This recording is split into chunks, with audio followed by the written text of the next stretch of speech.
ερωτήσεις. Στους δρόμους ψάχνω μια φωνή.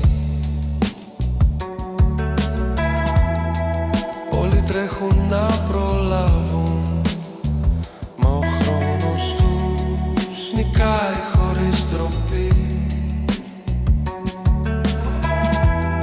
Κι όταν νομίζω πως τίποτα δεν αλλάζει, κάτι μικρό μου δείχνει πως μπορώ.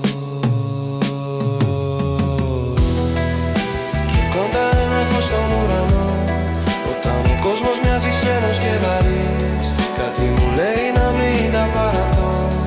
Μια φλόγα με κρατά πάλι ευθύς.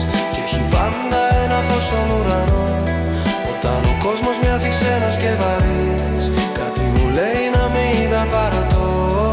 Μια φλόγα με κρατά πάλι ευθύς.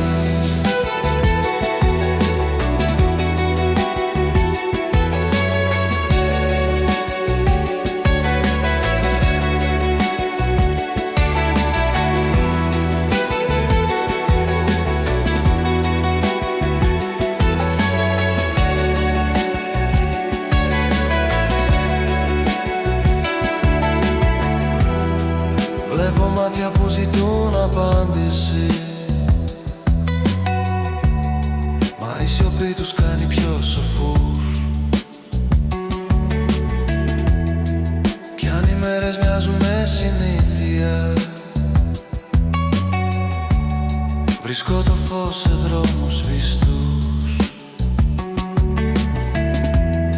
Γιατί στο τέλος η αλήθεια επιστρέφει, ό,τι κι αν κάνει κάποιος στη ζωή.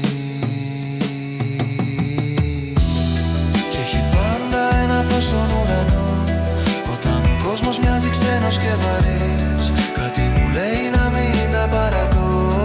Μια φλόγα με κρατά πάλι ευθύς. Και έχει πάντα ένα φως στον ουρανό, όταν ο κόσμος μοιάζει ξένος και βαρύς, κάτι μου λέει να μην τα παρατώ. Μια φλόγα με κρατά πάλι ευθύς.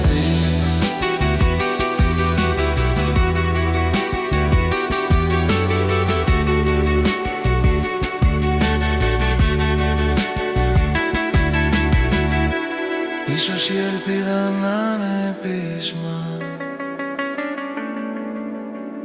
ή μια παλιά ξεχασμένη ευχή, μα κάθε φορά που όλα σβήνουν, ο ήλιος βγαίνει πάλι να μου πει πως έχει πάντα ένα φως στον ουρανό. Όσο κι αν νιώθω μόνο στη στιγμή, κάποιο σημάδι δείχνει το δρόμο.